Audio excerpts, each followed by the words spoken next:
প্রবাসী রেসিপি সাজানা পাতা। সাজানা পাতার ভর্তা, পেঁয়াজ, কাঁচামরিচ, টমেটো, রসুন, পুদিনা পাতা, ধনিয়া পাতা, সরিষার তেল।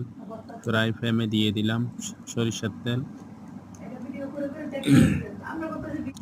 দিয়ে দিলাম পেঁয়াজ কুচি, দিয়ে দিলাম রসুন, দিয়ে দিলাম কাঁচামরিচ, দিয়ে দিলাম টমেটো। সবগুলো একসাথে মিক্স করলাম।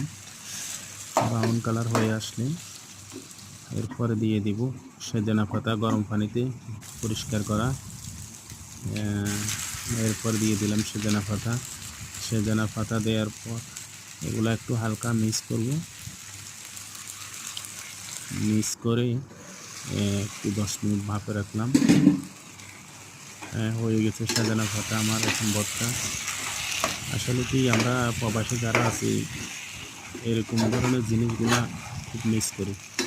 তা আমি যখন সময় পাই এরকম বানানোর চেষ্টা করি, খুব মজা। যাই হোক, আজকের রেসিপিটা আশা করি হয়ে গেছে। আলহামদুলিল্লাহ। এখন একটু পুদিনা পাতা, ধনিয়া পাতা দিয়ে দিলাম। আমরা মোটামুটি 15-16 জন লোক আছি, সবাই একসাথে মজা করলাম আজকে। এগুলো অনেক